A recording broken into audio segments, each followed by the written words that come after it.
সুপারের সঙ্গে আপনি কথা বললেন, সম্ভবত অন্য একটি ভিকটিমের সঙ্গেও সম্ভবত কথা হয়েছে। সিকিউরিটি কিরকম ছিল বা এই নিরাপত্তা সংক্রান্ত কোনো সমস্যা বুঝলেন? আমি পুরো হাসপাতাল দেখে নিলাম, প্লেস অফ অকারেন্স দেখলাম। সুপারের সঙ্গে কেবল নয়, সুপার সাহেবকে আমি পাশে দাঁড়াতে বলব। দেখুন, শস্যের মধ্যে ভূত, বাইরে থেকে ভূত আসেনি, শস্যের মধ্যে ভূত, এবং এই ভূত এখানে রীতিমতো নারিশড হয়েছে, নার্চার্ড হয়েছে। তা নইলে একটা হাসপাতালে এইরকম ঘটনা, যে তার একটা ঘরে কাজের জন্য ডেকে সেখানে রেপ করা, এবং এটা একটা ঘটনা নয়, এরকম ঘটনা আরও কিছু আমরা আজকে ইন্সপেকশন আমাদের বেরিয়ে আসলো। 41 জন মহিলা হাসপাতালের কর্মী, কেউ ওয়ার্ড গার্ল, কেউ সিকিউরিটি, কেউ আপনার ইয়ের কাজ করছে, মানে যেসব গ্রুপ সি গ্রুপ ডি এই হাসপাতালে কাজ করছেন through agency, third party recruitment, তাদের একটা বড় অংশ, বললাম যে 41 জন হয়ে গেছে, 40 ভিকটিমকে নিলে 41। প্রত্যেকের অভিযোগ, কেউ 3 বছর, কেউ 4 বছর। এই ভদ্রলোক এই হাসপাতালে ফেসিলিটি ম্যানেজারের কাজ করার আগে এখানে তিনি ফিল্ড অফিসার বা ওরকম কিছু ছিলেন।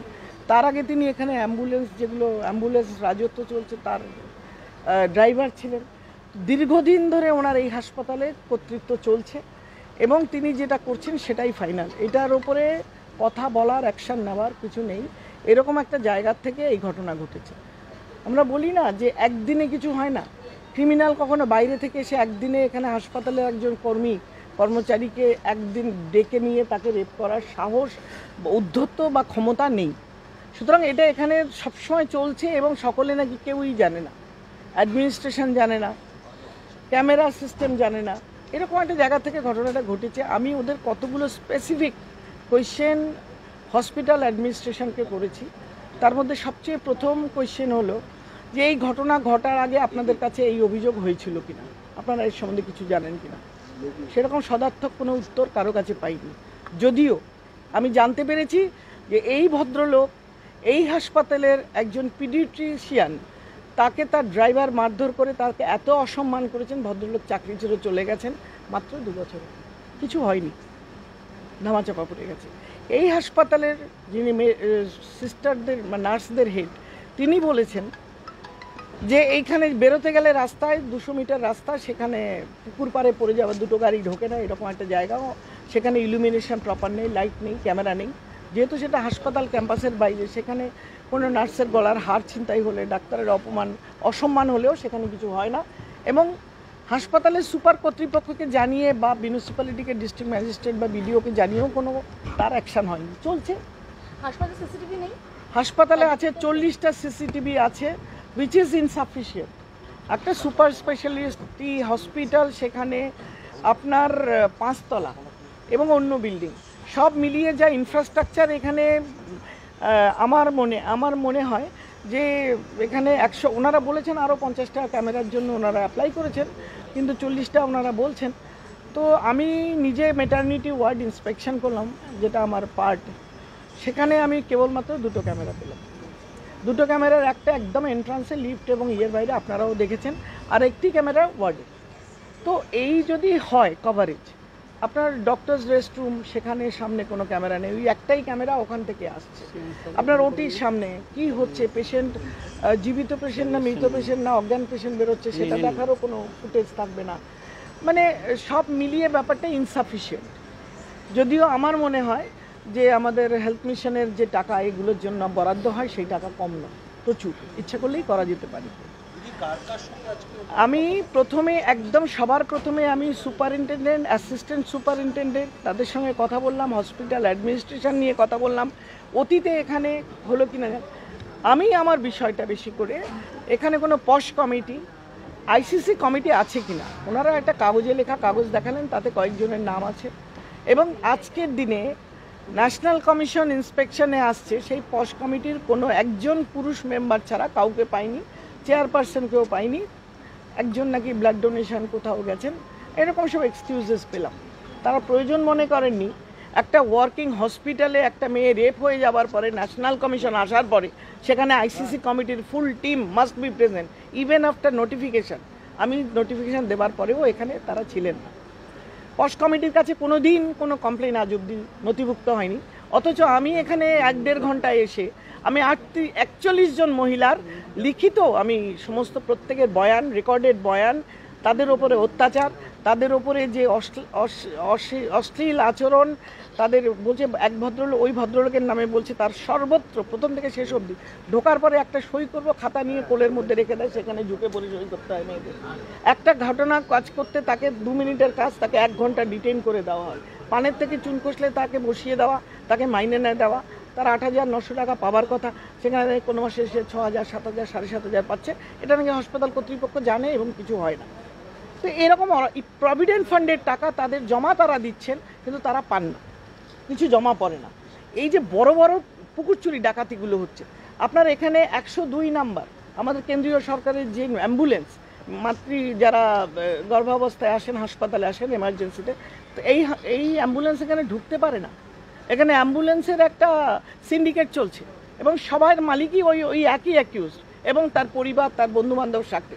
আমি প্রশ্ন করলাম এখানে রোগী কল্যাণ সমিতি কি, কারা করে? রোগী কল্যাণ সমিতির যিনি মাথা, তিনি না একজন নির্বাচিত প্রতিনিধি এমএলএ এমপি, না তিনি একজন ডাক্তার গণ্যমান্য শিক্ষিত ব্যক্তি, কিন্তু তিনি তার ওই 40-50 জনের টিম নিয়ে এখানে একটা সিন্ডিকেট রাজ চলছেন। সকলে সুপার থেকে শুরু করে আমি বলবো doctor, nurse, group C, group D, প্রত্যেকে সেই অলিখিত নিয়মটাকে ফলো করছেন। এবং এই রেপের ঘটনাও হয়তো বাইরে আসতো না যদি না ফার্দার ইন্টারভেনশন, রাতারাতি সঙ্গে সঙ্গে কমিশনের কাছে এখানের কোনো এক ডাক্তারের মারফত আমার কাছে অভিযোগ যায়, লিখিত অভিযোগ, আমি পুলিশকে পাঠাই এবং পুলিশ বাধ্য হয় রেজিস্ট্রেশন করে কেসটাকে বাদ। লিখিত অভিযোগ তো 41টা, ভার্বালি আর আরো সংখ্যাটা বেশি। ভার্বালি আপনি কি বলবেন, রেকর্ডেড আমার কাছে যারা বলছেন আমি তাদের রেকর্ড করেছি প্রমাণ সমেত। এবং এই যে অভিযোগ হাসপাতালে দিনের পর দিন মেয়েদের ওপরে যে অত্যাচার চলছে এবং যেভাবে তারা কাজ করছেন, কম্প্রোমাইজিং উইথ দেয়ার জব, ওরা জানে আজকে আমি যদি একটু মুখ তুলি এই ভদ্রলোকের সঙ্গে একটু 19-20 করি, কালকে আমাকে বসিয়ে দেবে 7 দিন, মাসে মাইনে পাবো 5,000, আমার ছেলেটা স্কুলে যেতে পারবে না, আমার কিছু হবে না। এই পরিবেশের ভেতরে অথচ সুপার বলুন, বাকি অ্যাডমিনিস্ট্রেশন অ্যাসিস্ট্যান্ট সুপার বলুন, তারা জানতেই পারে না, কারণ তাদের কানে দিলে তারা রাস্টিকেট হয়ে যাবেন, because this is contractual service. এই যে অলিখিত নিয়ম এবং অসভ্যতা চলছে, দিন দুপুরে মেয়েদের ওপরে যে শ্লীলতাহানি, তাদের সুরক্ষা, তাদের সম্মান, তাদের ওপর অত্যাচার, যৌন নির্যাতন, রেপ গিয়ে শেষ হচ্ছে, এগুলো শেষ হাসপাতাল কর্তৃপক্ষ তথা পুলিশ এবং সরকারকে, পশ্চিমবঙ্গ সরকারের স্বাস্থ্য দপ্তর, health secretary, everyone is answerable. মেয়েদের সম্মান, মেয়েদের সিকিউরিটি, সেফটি নিয়ে ছেলে খেলা নয়, তারা কাজ করতে নেমেছে মানে সম্মান বিক্রি করতে আসেনি। It is answerable and they have to answer before commission and before government. Madam, আপনাকে পাশে রেখে সুপারের কাছে কিছু প্রশ্ন আছে স্যার, একটু কাইন্ডলি বলবেন যে এই যে অভিযোগগুলো মানে কোথাও কি মানে অভিযোগ কেন হলো না যে এতদিন পর? আপনি কি জানতেন না জানতে পারেন নাকি কোথাও কি জাহির আব্বাসের চাপ আপনার উপর, আপনাকেও চাপ দেওয়া হতো কি? ম্যাডাম তো যেটা বললেন বাকি এমপ্লয়িরা সবাই বলেছেন, কোনো কারণেই উনি এমনভাবে চাপে রাখতেন ওনাদেরকে, আমাদের কাছে আসলেই ওদের হয় কোনো বিপদ ঘটবে, তা নয় চাকরি থেকে বাদ দিতে হবে। সেই ভয়ে ওনারা কোনোদিনও আমার কাছে আসতে পারেননি এবং সেই ভয়টাই সবসময় ওনারা পান। আজকে যাই হোক, কোনো কারণে এই ক্রিমিনাল যে শাস্তি পাচ্ছে সেটা আমরা সবাই খুশি এবং আমরা চাই কঠোর শাস্তি হোক। ম্যাডামকেও রিকোয়েস্ট করব যাতে কঠোর শাস্তি হয়, বেল না পায়। সিসিটিভির কথা আমাদের আরজিকর ঘটনার পরে আমরা 2বার জানানো হয়েছে, আমাদের আরও নিয়ারলি 50 to 60 সিসিটিভি ক্যামেরা ইনস্টলেশনের ডিমান্ড দেওয়া হয়েছে, আমরা সেটা এখনও পাইনি, পরবর্তীকালে পেলে, কারণ আমাদের অনেক ব্ল্যাঙ্ক স্পট আছে, সেগুলোতে সিসিটিভি লাগবে, আমরা জানিয়েছি কর্তৃপক্ষকে। আপনাদের পশ কমিটি বা আইসিসিতে কারা কারা রয়েছেন এবং এইটা কি কাজ করে, আদপে কাজ করতো এই কমিটিগুলো? পশ কমিটির ম্যাডামের সাজেশন অনুযায়ী কমিটি ছিল, বাট আমাদের কমিটি ম্যাডামের ডিমান্ড অনুযায়ী ফুলফিল হয়নি। আমাদের কিছু মিসলিডিং আছে, যেমন অ্যাওয়ারনেস কিছু কমতি আছে, নেই বা রেগুলার যেগুলো মিটিং হওয়ার কথা সেগুলো আমাকে ম্যাডাম বলে গেছেন, সাজেশন দিয়ে গেছেন, এবং ম্যাডাম যা যা বলেছেন আমরা সেগুলো ম্যাডামের কথা মতো করবো এবং ম্যাডামকে লিখিত আমাকে জানাতে বলেছেন, আমি জানাবো। ম্যাডাম একটা প্রশ্ন আছে, এরকম কি কোনো কমপ্লেন পেয়েছেন যে গর্ভধারণের জন্য এই জাহির আব্বাসের কাছ থেকে পারমিশন নিতে হতো? মানে অ্যাপ্লিকেশন লজ্জার কথা না, আমি বলবো আমার মিডিয়ার সামনে বলা সাজে না, কিন্তু খুব দুঃখের সঙ্গে কষ্টের সঙ্গে বলছি, কারণ আমি বাংলার মেয়ে, বাংলার বাঙালি মেয়েদের এইভাবে অসম্মান অত্যাচার, যার গলায় তুলসীর মালা, তাদের বলতো যে এটা ছিঁড়ে ফেলো, এখানটাতে এটা ধুয়ে জল খাও তাহলে চাকরিটা থাকবে, এরকম লিখিত অভিযোগ আমি পেয়েছি। ওদের কথা বাদ দিয়ে দিন, একটি মেয়ে আসলো না, বললো শরীর খারাপ হয়েছে। শরীর খারাপ হলে জাহির আব্বাস মনে বুঝতো যে she is suffering from menstrual cycle, এবং সেটা ও খাতায় লাল কালি দিয়ে দাগ দিয়ে রাখতো, সেটাকে মার্ক করে রাখতো, নাম লিখে রাখতো, এবং পরের মাসে ওই দিনে বা একদিন দুদিন আগে ওকে ধরতো যে এই মাসে নেই, তার মানে তুমি মিথ্যা কথা বলছো। Can you simply imagine hospital অ্যাডমিনিস্ট্রেশনে ইন্টারভেনশন, এইভাবে ইন্টারফেয়ার করা, এত ঔদ্ধত্য, এত দাপট কোন সাহসে কোন শক্তিতে আসে? রোগী কল্যাণ সমিতিটা কি জন্য? এদের পুষে রাখার জন্য? আমি কোনো রাজনৈতিক বক্তব্য রাখার জন্য আসিনি, আমি মেয়েদের সুরক্ষা, মেয়েদের স্বার্থ, মেয়েদের ওপর অত্যাচার অপমানের বিচার করতে এসেছি, এবং সেটা দেখতে এসেছি, দেখব এবং শেষ অবধি দেখব।